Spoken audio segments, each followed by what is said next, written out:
All right, good question. If a student is currently at the end of their senior year and has always had that they will graduate based upon credits, not IEP goals, are they still eligible for 18 to 21-year-old special education services? You're in Missouri.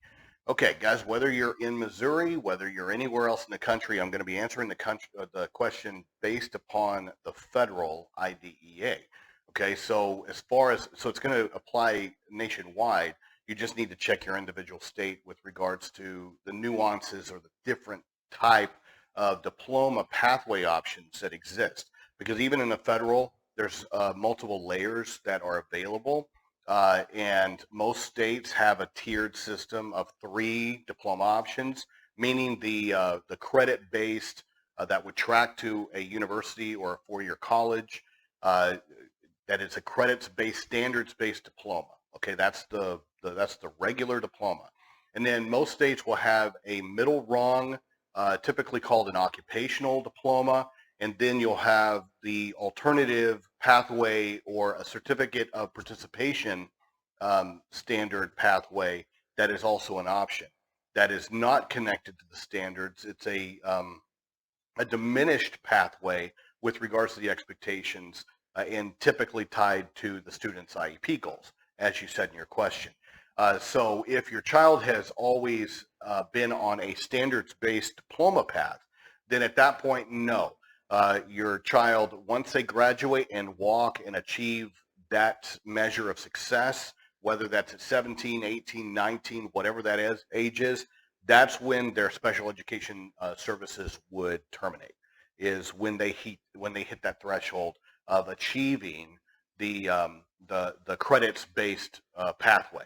Okay, so that's something that you need to keep in mind. Now, at the same time, uh, what you also need to be aware of, and many schools are not going to tell you this, they're supposed to go through the different diploma options for your child once a year, starting at the 9th grade. That's when the feds start tracking cohorts.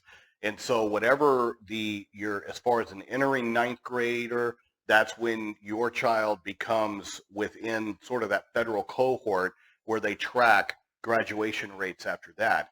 And so it doesn't really matter how long it takes your child to achieve that standards-based diploma, because they have that eligibility timeline from 14 when 9th grade starts to 21 to be able to achieve that. They'll have many schools will sit there and tell you you can't really do that. That isn't accurate, guys. We need to always track our children toward the highest possible um, pathway that they could feasibly achieve. And I've had many clients to where they can do the work, they just can't do it in the rigor or in the condensed way that schools will typically, let's say, track their high school classes. All right, to where they cram this many credits in each semester.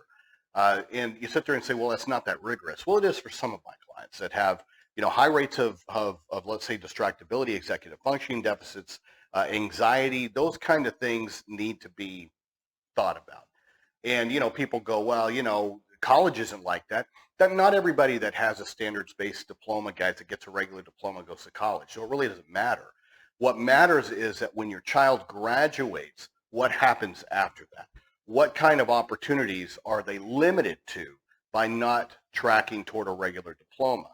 And so that's why it's very important for your IEP team when they're talking about and considering diploma pathways, they're constantly, reaching for the highest possible pathway that your child can achieve. And at the end of the day, it's really up to you and your child.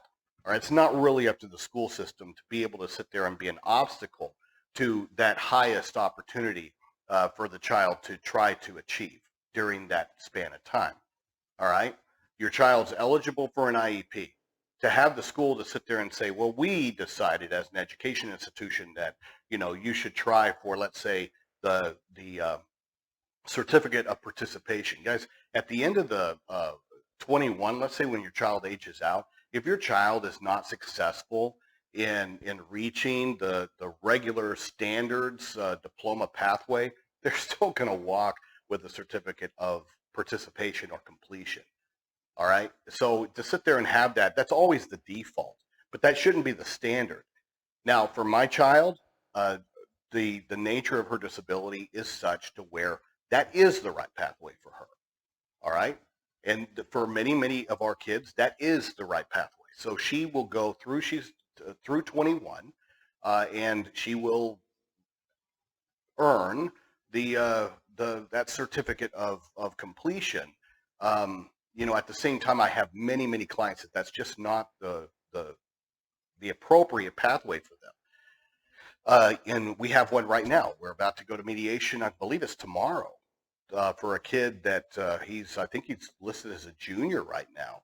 And they've had him on that certificate pathway in a self-contained special education classroom, to where in the IEP it says, oh, he's doing, he's helping all the other kids like a glorified aide, when he doesn't have behaviors and his IQ score is above a 55, meaning that he's not severely cognitively disabled. He has high functioning autism. And I don't know yet why they determined or convinced mom that a self-contained environment on the lowest pathway is appropriate for him.